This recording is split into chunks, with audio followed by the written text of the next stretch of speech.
warahmatullahi wabarakatuh. Allahu akbar, Allahu akbar, Allahu akbar,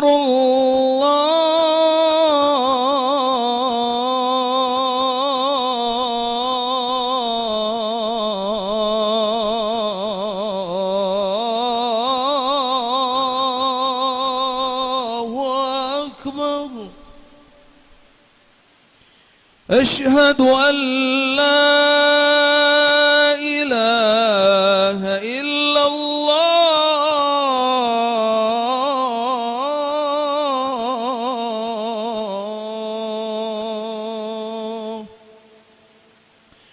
أشهد أن لا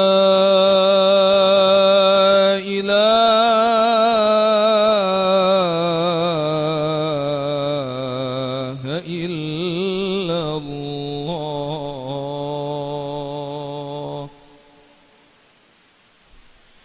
أشهد أن محمدًا رسول الله،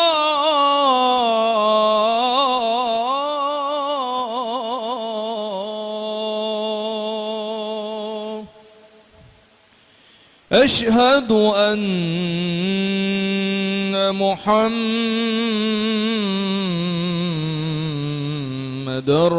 رسول الله،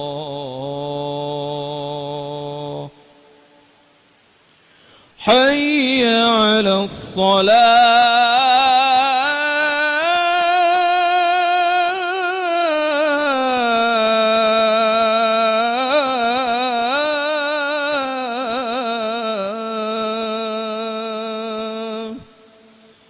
حي على الصلاة،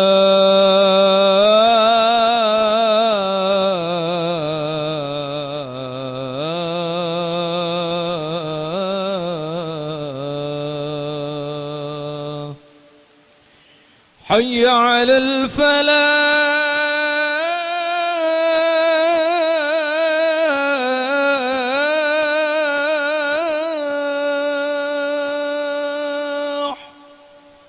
حي على الفلاح.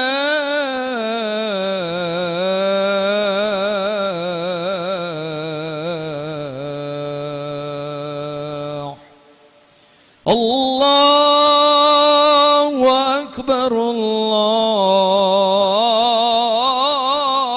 الله أكبر، لا إله إلا الله.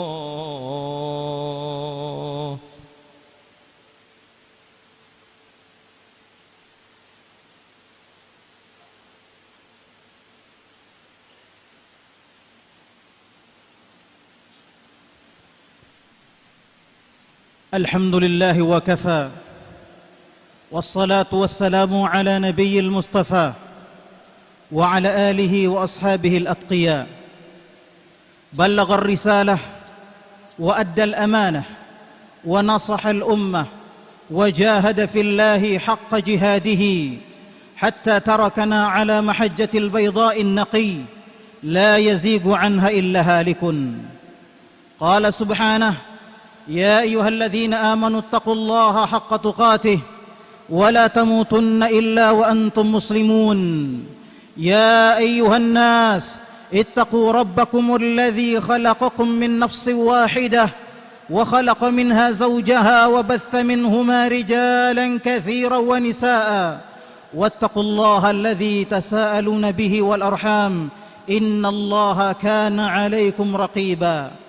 يا أيها الذين آمنوا اتقوا الله وقولوا قولا سديدا يصلح لكم أعمالكم ويغفر لكم ذنوبكم ومن يطع الله ورسوله فقد فاز فوزا عظيما. Hadirin sidang jamaah Jumat rahimani rahimakumullah, merupakan perkara yang sungguh menggembirakan bahwa di kampung kita ini orang-orang bersemangat membangun masjid bersemangat membangun tempat-tempat sholat. Lihatlah masjid kita ini, masjid agung dengan bangunan yang agung. Orang-orang tertarik datang untuk sholat. Namun sembari itu, saudaraku yang dimuliakan oleh Allah, kita lihat masih banyak saudara-saudara kita kaum muslimin yang menganggap remeh sholat itu, yang menganggap sholat sebagai sesuatu yang tidak penting. Terkadang pekerjaan lebih penting, terkadang makan lebih penting, terkadang urusan-urusan dunia lebih penting daripada sholat bagi sebagian orang. Kita lihat azan dikumandangkan, kemudian orang-orang masih banyak yang tidak menganggap azan itu sebagai sesuatu yang penting. Seakan-akan azan itu adalah perkara biasa yang akan berlalu begitu saja seperti hari-hari kemarin. Saudaraku yang dimuliakan oleh Allah, bagi kita yang masih menganggap enteng sholat, bagi anda orang-orang tua yang masih menganggap ringan kalau anaknya tidak ada di masjid untuk sholat, bagi anda para suami yang menganggap kalau istrinya tidak sholat itu seperti hal yang biasa, dengarkanlah firman Allah, dengarkanlah hadis-hadis Nabi yang akan kita sampaikan dalam khutbah ini. Allah Subhanahu wa taala berfirman, A'udzu billahi minasyaitonir rajim. Fakhalafa min ba'dihim khalfun adha'us shalah wattaba'us syahawat fasawfa yalqawna ghayya illa man taba wa amana wa amila salihah. Hadirin sidang jamaah Jumat rahimani rahimakumullah.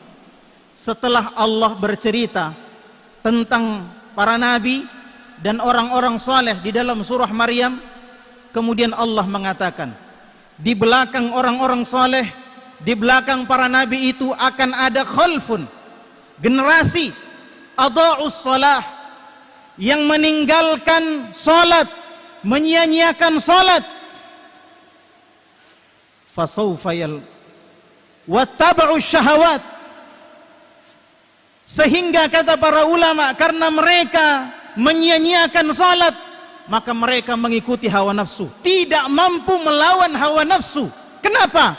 Karena menyia-nyiakan salat, tidak mampu mengendalikan hawa nafsunya. Kenapa? Karena tidak menganggap salat itu penting, karena menyia-nyiakan salat. Maka kata Allah, fasawfa yalqawna ghayya, orang-orang yang seperti ini akan bertemu dengan ghayya. Apa itu ghayya? Kata Ibnu Abbas radhiyallahu taala anhuma, sepupunya Nabi sallallahu alaihi wasallam, ahli tafsirnya para sahabat berkata, ghayya wadin fi jahannam ba'idun qa'ruhu khabithu ta'muhu wa hadha makanu man yatahawanu bis salah. Ghayya adalah sebuah neraka, sebuah lembah di dalam neraka Jahannam, neraka yang paling jelek. Di dalamnya ada lembah yang sangat dalam, yang sangat jelek baunya, yang namanya ghayya. Wa hadza makanu man yatahawanu bis shalah, inilah tempatnya orang-orang yang meremehkan salat. Saudaraku yang dimuliakan oleh Allah, Ibnu Abbas, ahli tafsirnya para sahabat Nabi sallallahu alaihi wasallam, menafsirkan ayat ini. Kata beliau, yang dimaksud dengan menyia-nyiakan salat, laisa tarkuha bil kulliyah wa innama adha'uha an waqtiha. Bukanlah yang dimaksud meninggalkan salat di dalam ayat ini berarti meninggalkan salat secara keseluruhan, bukan. Akan tetapi yang dimaksud meninggalkan salat adalah orang yang salat tetapi nanti habis waktu salat baru dia salat. Nanti dia salat subuh kalau sudah terbit matahari, nanti dia salat zuhur kalau sudah masuk waktu asar. Mereka salat tapi menunda-nunda waktu salat. Maka kata Allah, fasawfa yalqawna ghayya, mereka akan masuk ke dalam neraka ghayya. Inilah yang dikatakan oleh Allah Subhanahu wa taala, fawailul lil musallin alladzina hum an salatihim sahun. Fawailul lil musallin, celakalah bagi orang-orang yang salat Kenapa orang yang sholat celaka? Dalam ayat ini dikatakan wail bagi orang-orang yang sholat. Wail adalah neraka Ghoya yang kita sebutkan tadi, lembah di neraka Jahannam yang sangat dalam, sangat jelek. Idza suyirat fihi jibalud dunya ladzabat min syiddati harriha. Kata Ibnu Abbas, neraka wail itu adalah ketika gunung-gunung batu dikumpulkan, kemudian dituangkan ke dalam neraka Ghoya, maka batu-batu, gunung-gunung batu itu akan hancur lebur, meleleh. Saudaraku yang dimuliakan oleh Allah, inilah tempat orang yang menyia-nyiakan salat. Kata Allah, fawailul lil musallin alladzina hum an salatihim sahun. Neraka wail bagi orang-orang yang salat, yang mana mereka lalai dari salatnya. Kenapa dikatakan orang salat? Celaka bagi orang salat. Dia salat tapi celaka. Kenapa? Kata Rasul sallallahu alaihi wasallam, akharus salata an waktiha. Mereka disebut orang salat karena memang mereka melaksanakan salat, tapi mereka menunda-nunda waktu salat. Menunda-nunda waktu salat.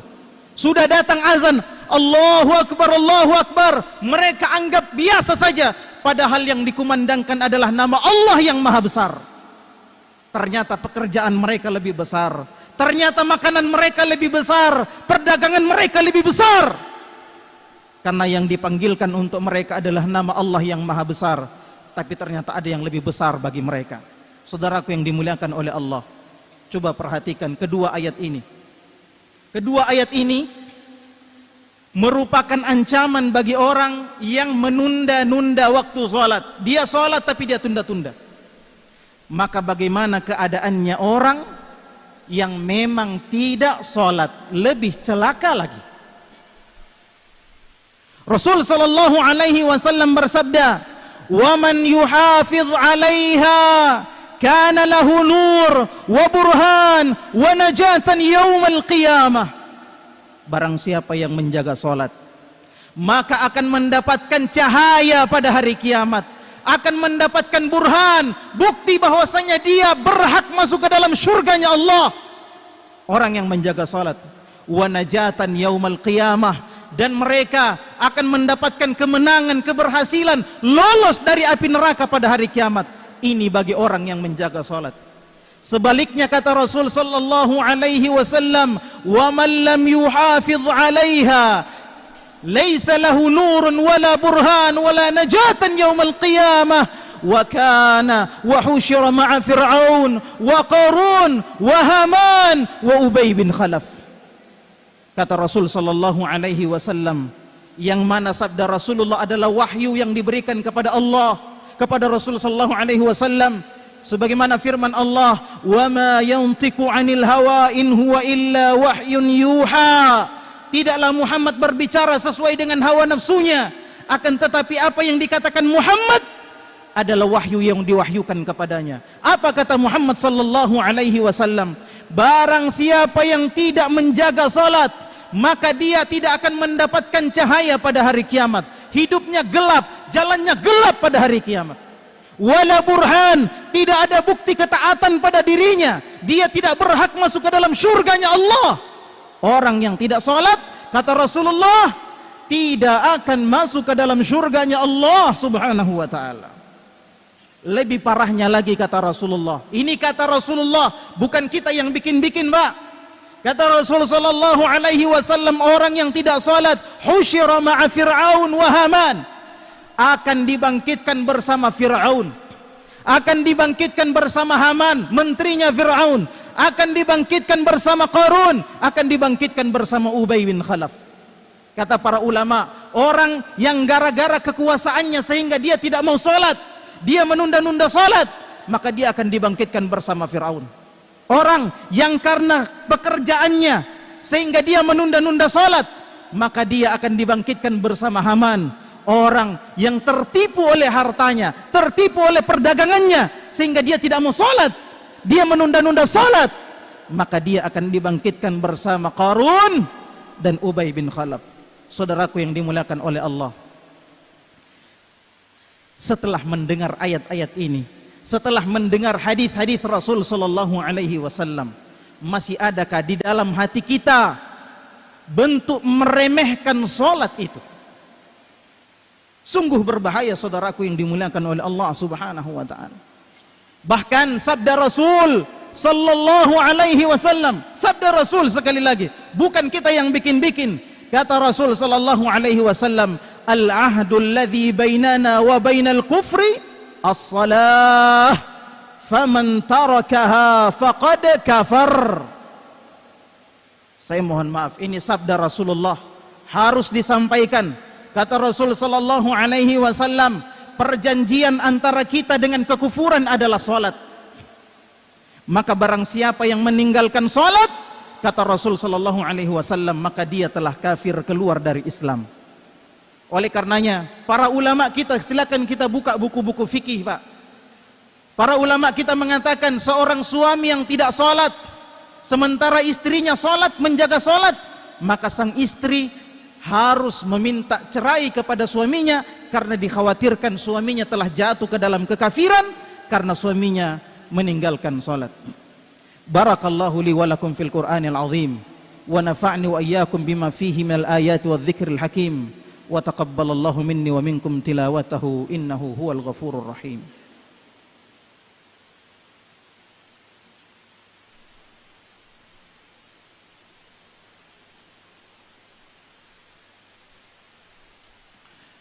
Alhamdulillah wa syukru lillahi wa la hawla wa la quwata illa billah. Asyhadu an la ilaha illallah wahdahu la syarika lah wa asyhadu anna Muhammadan abduhu wa rasuluhu la nabiyya ba'dah. Hadirin sedang jemaah Jumat rahimani rahimakumullah. Rasul sallallahu alaihi wasallam bersabda, "Awwalu ma yuhasabu bihil 'abdu yaumal qiyamati min 'amalihi as-salah. Faman saluha faqad aflaha wa anjah. Wa man fasada faqad khaba wa khasar." Kata Rasul sallallahu alaihi wasallam, amalan yang paling pertama diperiksa pada diri seorang hamba adalah salatnya.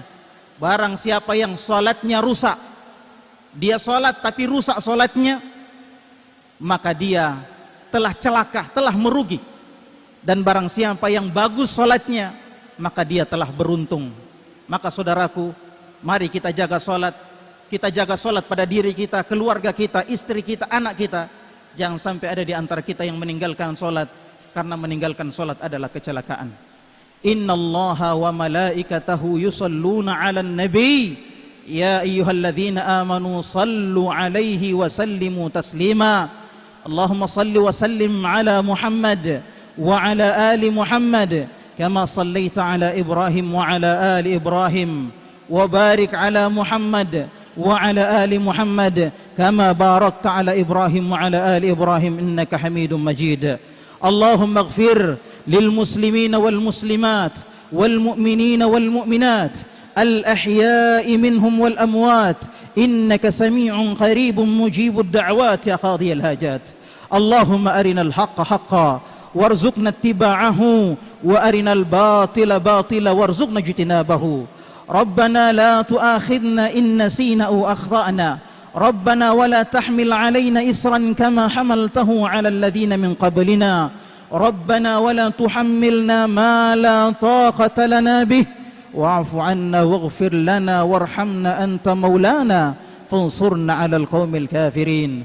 ربنا آتنا في الدنيا حسنة وفي الآخرة حسنة وقنا عذاب النار. أقم الصلاة.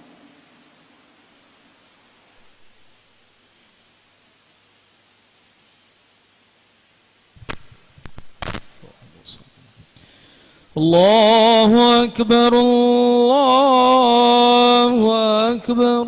أشهد أن لا إله إلا الله